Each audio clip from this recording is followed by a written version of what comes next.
Hey, what's up, Gemini? Welcome to your reading. Gemini, this is for you guys, for the Gemini Collective.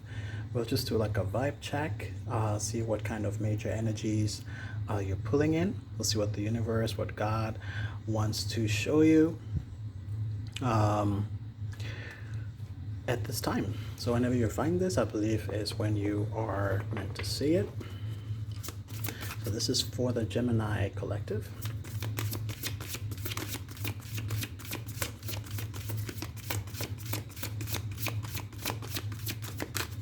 Gemini.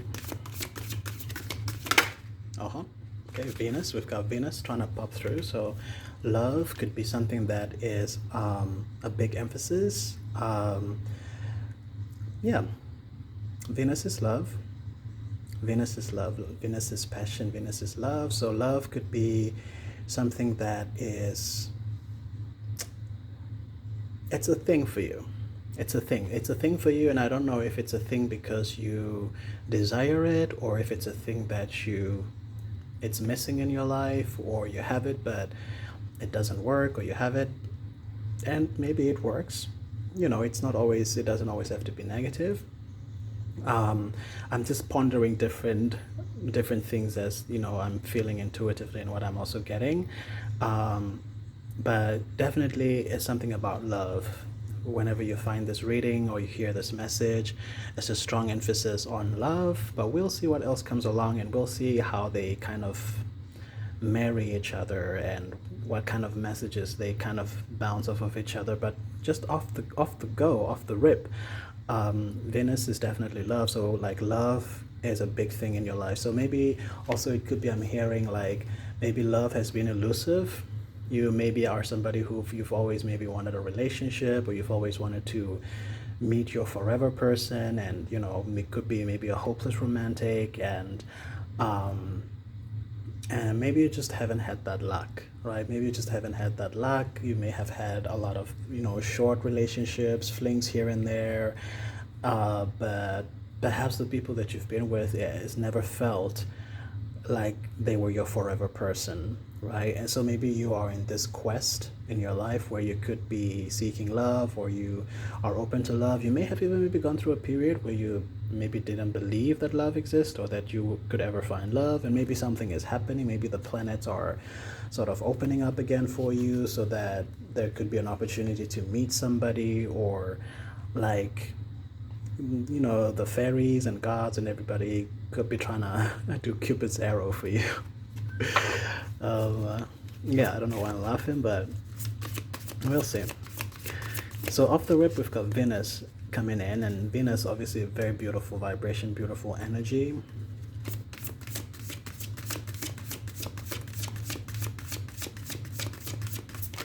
Well, let's try to see if we can get one more.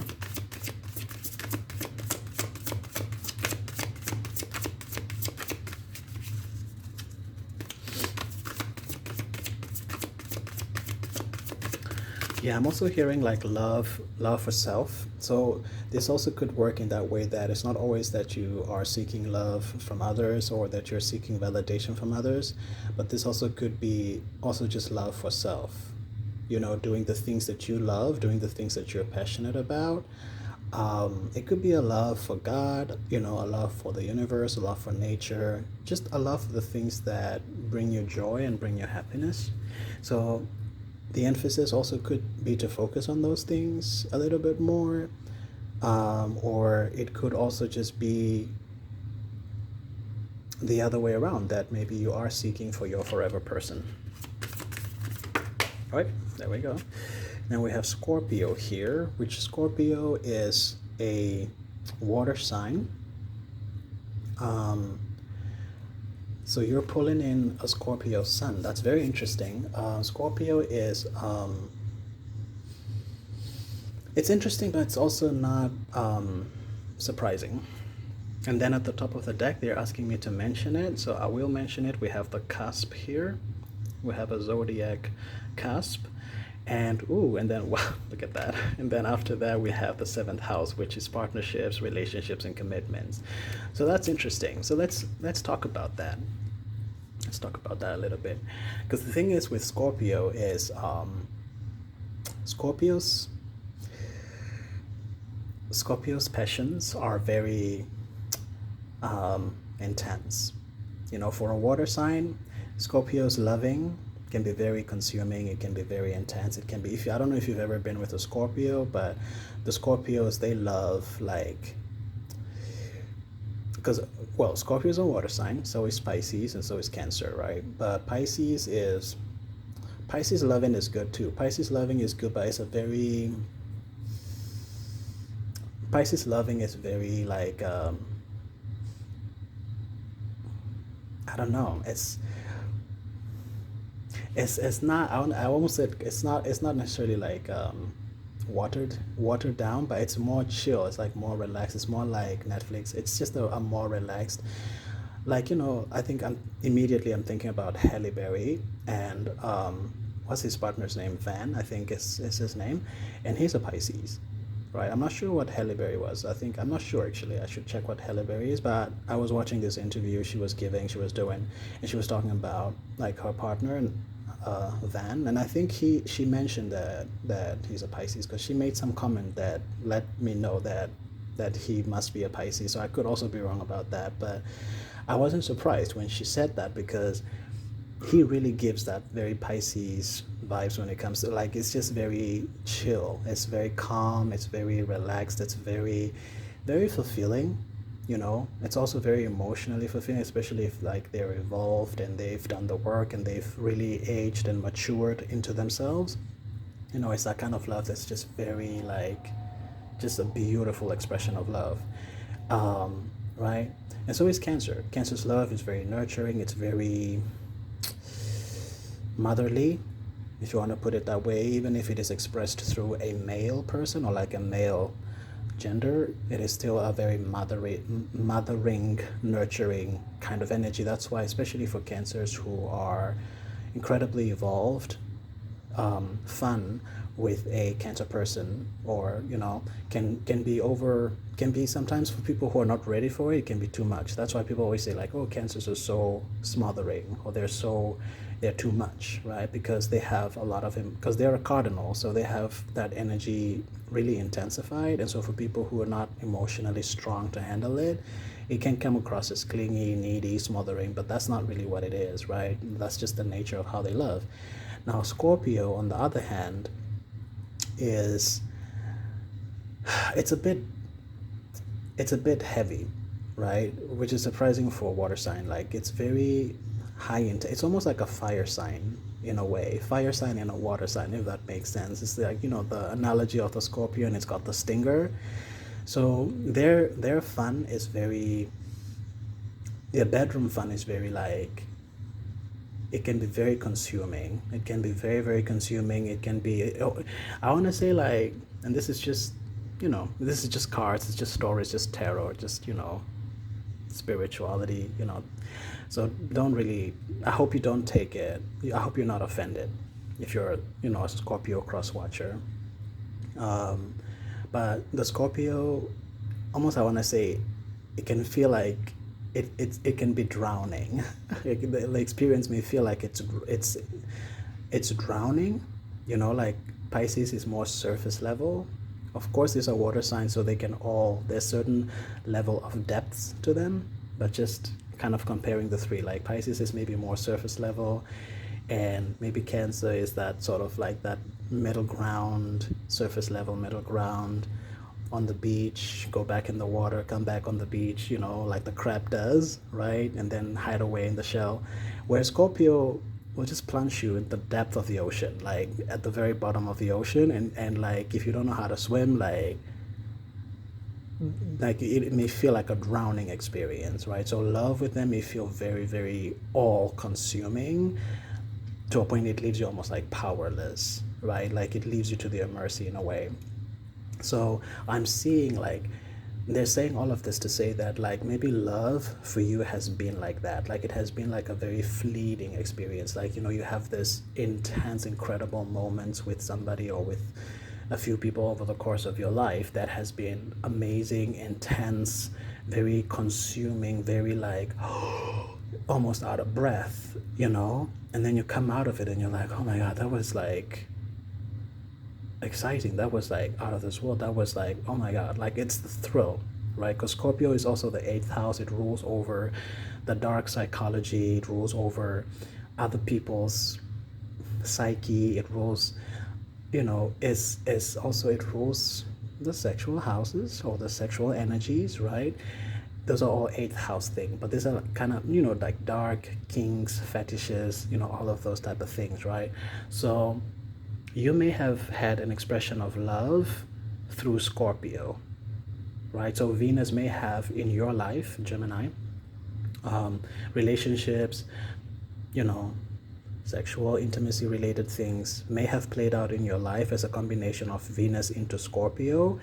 So, and that's why we have the Casper here. So it's like that connection of two things that are maybe not supposed to be compatible, but somehow there's a hook. There's a thing that kind of, you may have a type. You may have a type of person that you pull that it may not be for the long term, or the durability or the sustainability of it may not be what you desire, but in the moment there's a very strong pull, or very like a familiarity, or like, that kind of hooks you, right?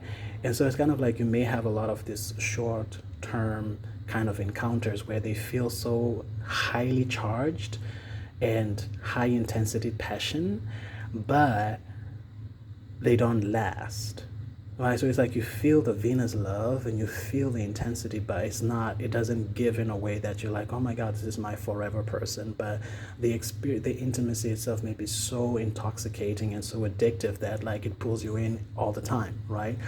And so maybe this has been the story of your life for a while, and now it's kind of like maybe you're trying to come out of that, and sort of like God is pulling you into your seventh house now, right? Where like you're really kind of evaluating your partnerships, your commitments, your relationships, and maybe you're trying to do a better thing, or you're trying to do a different thing, right? And so that's like what I'm getting for you, Gemini. So love is definitely a strong theme in your life. Like you may be really well established in terms of your career.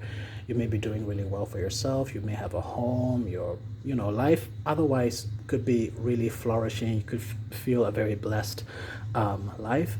But however, when it comes to your intimacy, your love, you may feel that that's an area of your life that there's a lot of things going there all the time, and it could be because of that Scorpio vibration. So you may be, as we're saying, a Gemini sun, but you may have some strong Scorpio representations in your birth chart or in your natal chart that are a contributing factor, or that casts somewhere somehow, maybe also in your houses. Like maybe your Venus, you may have a Venus in a house that is conjunct, or that squares, or is aspected with Scorpio in a certain kind of way that plays out in this what I'm describing now, right? So definitely love is an area of your life that's a big emphasis, and you could be trying to iron things out, or you could be trying to understand why relationships are the way they are, or you could be trying to understand why you're still single, or and so maybe this is an answered prayer through this reading. God, universe is maybe trying to outline some messages for you. Other readers may also be, there could be another one or two readers that you also follow, and they could be echoing the same things. So also pay out for those alignments, or those, connections there as well. But this is what I'm getting for you, Gemini. So let's see. But like, so love at the time of this reading, it could be something that you've been pondering about.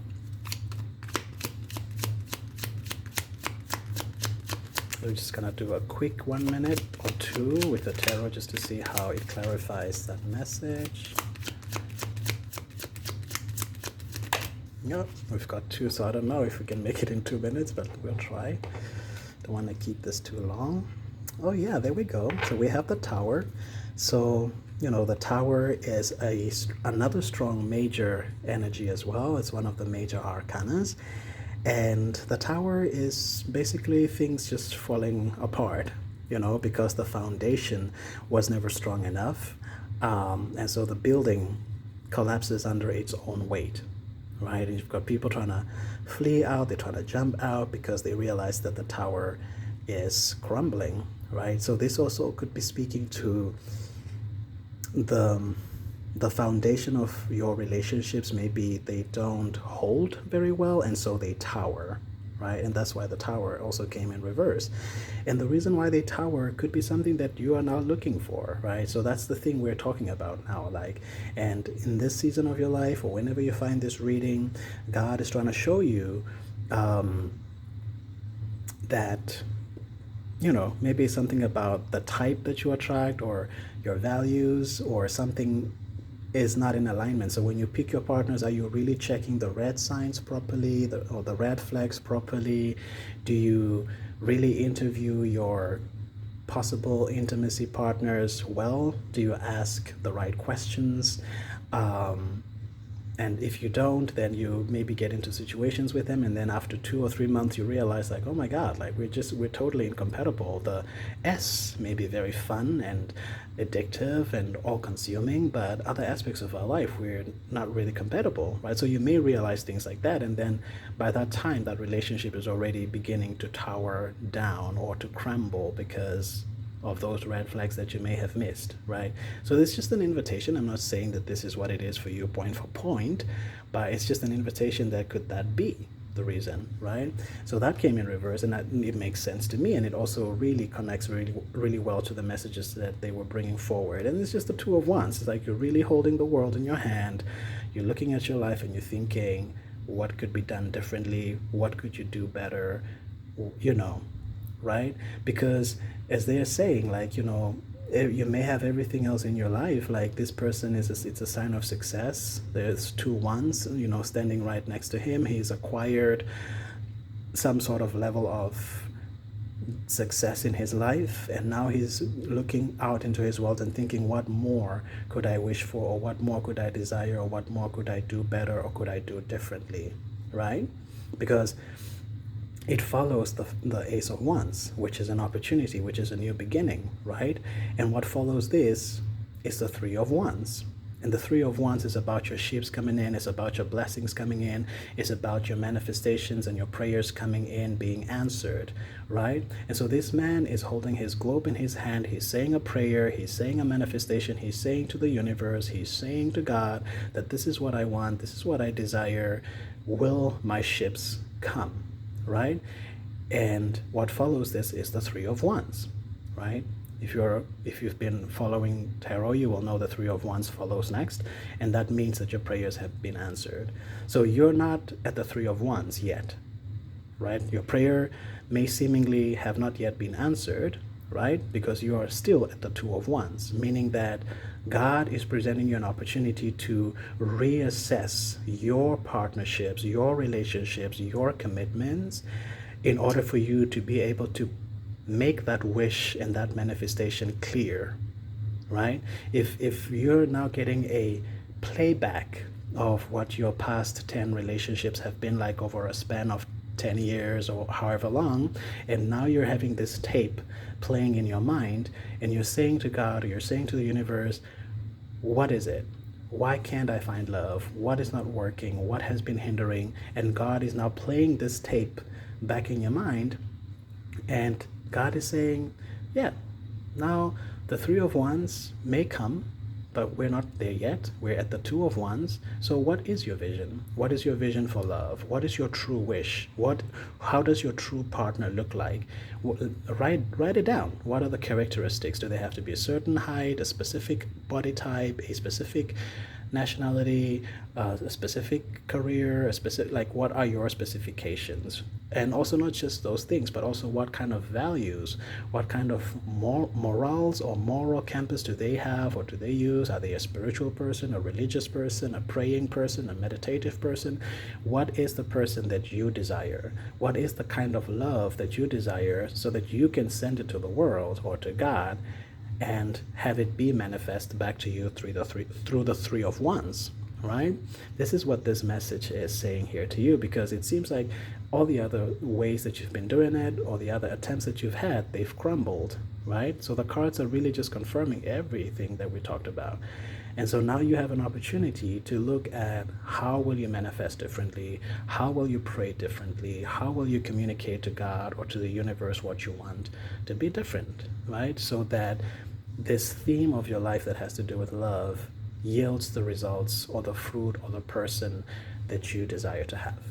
All right, so this one was a little bit longer, but I think it was an important message for a Gemini person or a Gemini collective out there. And I hope that it opens your eyes to something, gives you an opportunity to reflect. You have a little bit of an aha moment for yourself. Thank you so much for watching, for liking, for sharing. And I'll see you. I wish you all the best. And I will see you in the next one.